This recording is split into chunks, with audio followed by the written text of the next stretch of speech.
I'm Haley B. Miller, and this is Ohio Politics Explained, a podcast where you give us 15 minutes and we give you all the news you need to sound smart and impress your friends. All right, welcome to another episode of Ohio Politics Explained. I'm Ohio Bureau Chief Anthony Shoemaker, filling in for Haley B. Miller this week. Joining me for a look back at 2025 and a look ahead at 2026 are Bureau reporters Laura Bischoff and Jessie Balmert. Thanks for joining us today. Thanks for having us. It might not be Prague, but at least we get to talk about politics. We started off 2025 with a pretty major, the big story was the musical chairs in Ohio. J.D. Vance was sworn in as vice president in January, which opened up his U.S. Senate seat. President Trump early on was urging Vivek Ramaswamy to go for the Senate seat. The Governor DeWine appointed his Lieutenant Governor John Husted instead. Ramaswamy jumped in the governor race in January, and with an early endorsement from Trump. And then DeWine surprised a lot of people by naming former Ohio State coach Jim Tressel as lieutenant governor. All of that was really dominated Ohio politics in January. Jessie, were you surprised by any of those moves? What's happened since? Yeah, sometimes when you think an odd year, you think we're not going to be talking about governor politics very much, but that was certainly not the case in 2025. Really, all of those dominoes fell, and you had Jim Tressel, who was considering a bid at one point. You had Ohio Attorney General Dave Yost, another Republican who ran for Ohio governor, but then dropped out after the Ohio GOP endorsed Ramaswamy. On the Democratic side, you have Dr. Amy Acton, probably best known for her assistance during the COVID-19 pandemic, who is running. And then we also had a former U.S. Representative, Tim Ryan, who was considering a bid for, it seemed like months on end. So he ultimately decided not to. But really, this race isn't starting until 2026, but we've had a lot of mileage out of it so far. Yeah, I mean, Ramaswamy made his announcement in January of 2025, and it looked like you might have some primaries there for a while, but now it kind of looks like the field is pretty set. Yeah, we'll see what happens out of the race. I think there's plenty still to talk about. It's going to be really interesting with two candidates who have no elected experience who could potentially replace Governor Mike DeWine, who has perhaps the most elected experience of anyone who's held that role. Laura, what are your thoughts on all the musical chairs from this year? You know, it's interesting. I think the Republicans are in a good position because they have so much high-profile candidates to put into all these different places and move around. It kind of reminds me of, after I guess maybe there was a lot of musical chairs, like when Jim Petro and Betty Montgomery and Ken Blackwell were all vying and interested in the governor. It seemed like the Republicans had a whole stack of candidates ready to 2006, go. Yeah, 2006. Yeah. And then that ended up being a good year for the Democrats. That was like the last good year for the Democrats in Ohio. Also, obviously, the domino that started the whole thing was J.D. Vance becoming the first vice president from Ohio. He made some news during his first year in the position, but when you're in the second job to President Trump, it's hard to make a lot of noise. Laura, any thoughts on Vance's year this year and the VP role he's taken on? I think he's kind of threaded the needle of not outshining the president, but definitely being his a strong backer, very loyal, which I think the president values quite a bit. And it's unclear if once Trump is gone from the scene, if J.D. Vance is going to be the heir apparent. I think that's something he would like. He definitely seems to be a more vocal, a more out there vice president than Mike Pence was in the first Trump administration, making absolutely more news. Jessie, we know one of your favorite topics this year was redistricting, the ongoing saga of congressional redistricting in Ohio. 2 Ohio seats, one in the Cincinnati area and then one in the Toledo area, are getting more Republican for the 2026 elections. In Akron, the Amelia Sykes district got a little bit more Democratic. Jessie, have you've been living this topic for the last few years. What happened? What's going on? Yeah, this was kind of surprising that it didn't drag out all the way into November. And as I was watching states like Indiana and others that were, still in a kerfuffle over this into the Thanksgiving holiday, I was almost like, well, Ohio came to a conclusion in October at least. So essentially you had a bipartisan compromise. This was a unanimous decision to move forward with the map that you explained very well is going to shift more seats potentially to the Republican side. But I think Democrats see the ability to hold on to some of these seats, especially if it is a year that's good for Democrats, which historically has been the case 2 years after, a new president, or in this case, a returning president, gets into the office. So I think everyone wanted to avoid a referendum or a ballot issue, a lot of money, a lot of uncertainty, and so came to this conclusion. I think there's still a lot of criticism of this process and just the lack of transparency, because most Ohioans saw this, maybe 24, 48 hours before it was approved. Yeah, and Congresswoman Marcy Kaptur, her district already is very Republican, but it's going to be even more Republican for her this cycle. Yeah, this is going to be a tough district. And Marcy Kaptur is well known in that area, but in outside of Toledo, there's just a lot of Republican voters, and that has shifted over time and not to her advantage. So we'll see if she has a viable challenger, who that ends up being. I think Republicans are still kind of sorting that out, and there will be a primary in that race. So as we learned in the past, who she's competing against is going to make a difference. Another big issue that was in the news this year is Ohio's budding recreational marijuana program. Voters overwhelmingly supported the legislation in 2023 legalizing recreational marijuana. The stores opened in late 2024, so this is kind of like the first full year of it in operation. Anything jump out at you guys about how that's gone? Well, I think the major thing is that the prices are still very high compared to Michigan prices. And so a lot of people are still either going with their black market supplier or driving up to Michigan to get their supplies. Yeah, it's interesting. If you drive to Detroit, right out, as soon as you get out of Toledo across the border, you just are swamped with billboards for marijuana. It's right at the state border. Michigan is definitely embraced that more than Ohio, obviously. Yeah, I think once the prices come down in Ohio, we'll probably see a lot of those border dispensaries in southern Michigan close up shop. I thought one of the other big things was this the regulation of THC products that look like candy. And it's sold in gas stations and convenience stores without age regulations or any kind of really oversight. And this is something that the Governor DeWine has been very stridently against. And they made a move to block it by executive order. And they also blocked the sale of really popular THC infused carbonated beverages that are sold by breweries and, wine shops. And it wasn't until just a week or so ago in December that the lawmakers came up with a bill that is sort of a compromise on all those fronts. Yeah, it was interesting seeing, when DeWine had the press conference a couple of months ago about this, holding up the bags of, regular candy and THC, candies, and just how similar those bags looked and how they're targeting children.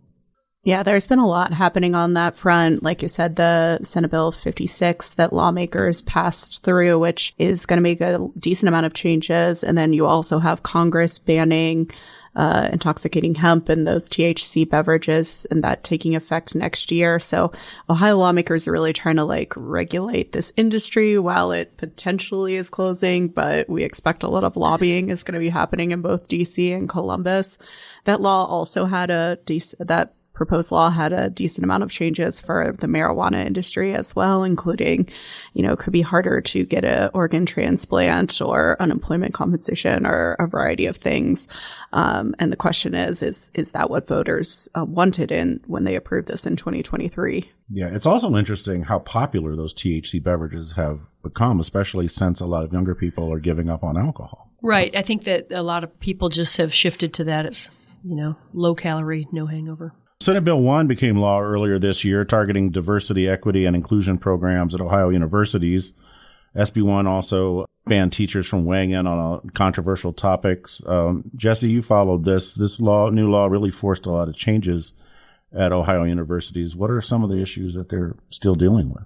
Yeah. So as this was working its way through the legislature, if people recall, there was a predecessor to this that didn't pass at the end of 2024. And I think some people saw that as a victory, but Senator Jerry Serino, who was the real champion of this legislation, brought it back. Senate Bill 1, you can tell it was a priority for him and the Ohio legislature, and it went through. So it was eliminating diversity, equity, and inclusion programs. So different like centers for LGBTQ individuals or like women's centers. Some of those were either forced to close or rebrand. Another thing that you're seeing is there was a provision that if you didn't have enough people graduating from your degree program, they would basically automatically eliminate that degree. And so you're seeing some of that play out. Different universities are getting rid of different programs that there just isn't enough attendance or participation in under this new law. I think there were some other kind of strange byproducts of Senate Bill 1 that weren't necessarily anticipated, including restrictions at Ohio State on how students can decorate common areas of dormitories. They're only allowed to just do school spirit stuff. And I think it has raised First Amendment issues. Ohio's universities, you didn't really hear the presidents of these universities coming out and vehemently opposing Senate Bill 1, either because they liked the changes or because the Ohio legislature holds their purse strings. Laura, in March, you did a major investigation into Ohio's failing dog laws. Your investigation led to lawmakers taking action on the issue, and they're making some major changes. Tell us more about that investigation. Ohio's dangerous dog laws have a lot of flaws in them. Among them, a dog that kills a person does not automatically have to be put down. Under the new law, Avery's Law, which is named after Avery Russell, a 12-year-old kid from Columbus who was severely injured in an attack, that free kill provision in the law is going to go away. There's going to be bigger penalties for people who know that their dogs have aggressive tendencies and they don't take steps to protect the public or even just invited guests onto their property. This is something that lawmakers have tried to strengthen in the past and have failed. And I think that the fact that we did a multi-day series and we focus on Avery and the Eichelbarger case in Pickaway County and some other really egregious and horrific attacks and showed how widespread dog bites are, I think that helped spur the lawmakers to take action. One of the things really fascinating about this was, this is one of those things where anyone can be a victim, regardless of age, race, where you live. I mean, the stories were just from all walks of life in Ohio. Yeah, I mean, Joanne Eichelbarger, she was a retiree in Pickaway County, age 73, attacked in her condo complex by her neighbor's dogs. Avery had gone on a play date with a friend to Reynoldsburg and had gone into the house to use the bathroom, and the dogs attacked her there. Like I said, she's 12. We interviewed Michael Palmer up in Akron. He was a machinist who went to go help a neighbor on something, and the dogs came out and attacked him in the yard in the snow. Yeah, and he, seriously has some real post-traumatic stress from that attack. You can hear it in the interviews that you guys did with him. And Avery, Avery has panic attacks and flashbacks and nightmares. I mean, it's long-lasting. Well, I wanted to ask you guys, what were some of your favorite stories that you did in the last year on anything you want to talk about? Well, I'll do a serious one and a less serious one. I was able to dig into just some of the cost of childcare, which I think is an issue so many people struggle with. But how do we get to that price? Why is it so expensive? What are some of the things that we're doing or not doing as a state to help people out? And Ohio is one of 6 states that doesn't invest more than, the federal requirement into this. And I really enjoyed hearing from readers about just how this impacts them personally, how they feel like we can fix things in Ohio. And it's one of those things where I think there's a lot of good conversations going on, but, will that translate into policy? And then the fun one is I got to write about the effort to make the Buckeye the state candy in Ohio, which is being pitched by, of course, Senator Bill DeMora, a avid Ohio State fan. But it was also his legislative aide who worked for the Buckeye lady. And peanut butter and chocolate, you just can't go wrong. Yeah, I mean, if you can't make the Buckeye the official state candy, I mean, what else would be the official state candy of Ohio? You know, it's really the only choice, right? Maybe the Dum Dum. Those are made in Northwest Ohio. They are. But do they have chocolate and peanut butter? Right.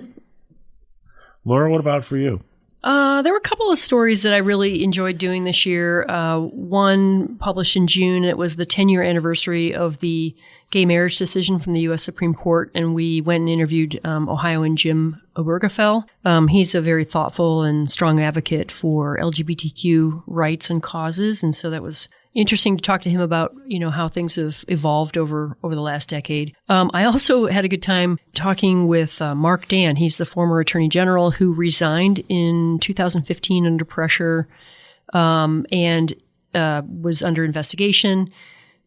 He ended up, you know, going back into practicing law and really has rebuilt his practice and focuses on consumer issues and has taken on a couple cases of statewide importance, including one having to do with the state teachers' retirement system and another challenging the use of unclaimed funds for building a new Brown Stadium. So those were two interesting ones.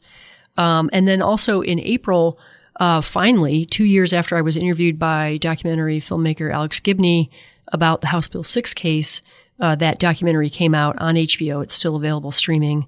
And it was just really interesting to see how a national group came in and pulled together a comprehensive documentary on such a big case in Ohio. Yeah.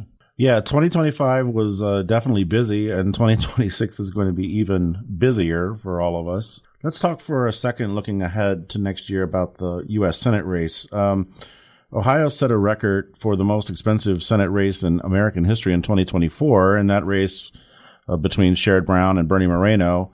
Moreno, you know, won that race with Trump on the ballot for president. Now Trump is not on the ballot, and Democrats have Sherrod Brown running again, this time against John Husted.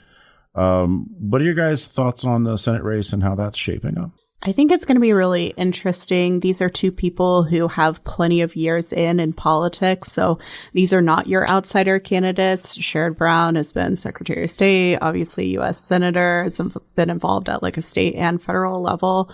And John Husted is a former Ohio House Speaker, Lieutenant Governor, Secretary of State. So these are not your outsider candidates. There's going to be plenty of records to dig into, and it will be a good, just a way to test the sentiment of Ohio voters on President Trump and, you know, whether they want to have another one of his supporters in Congress.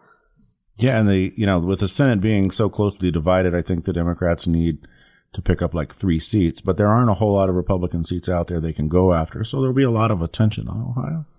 You know, Jessie's totally right. Both of these guys are career politicians, well known to the voters. I think it's all going to, I mean, Ohio is a red state now. I think it's all going to, hinge on which way the political winds are blowing in November of 2026.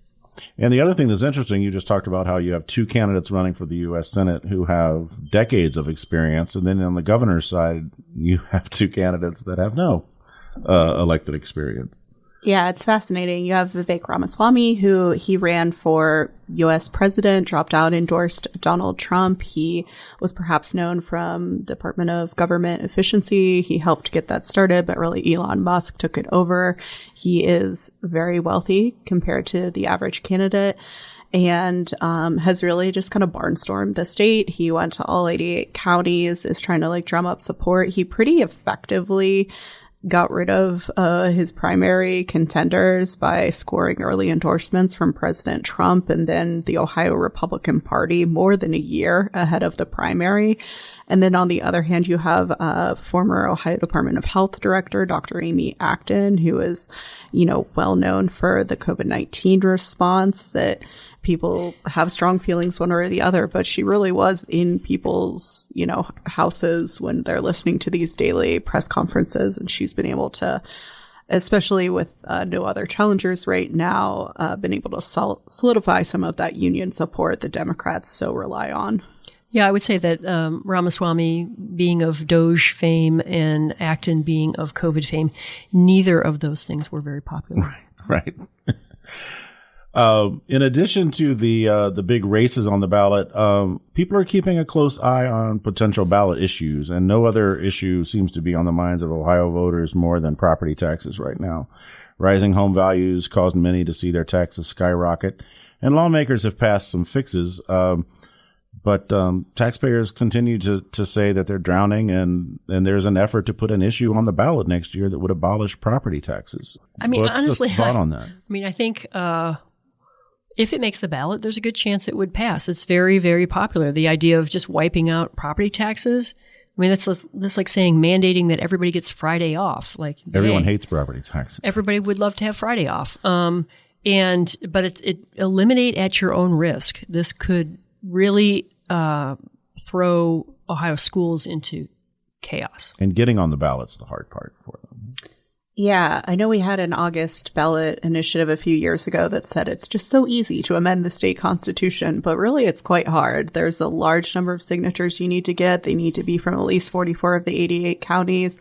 A lot of signatures are rejected because the person isn't registered to vote or they didn't sign it properly, etc. So this is like no small task, even if it is potentially, like Laura said, a pretty popular issue.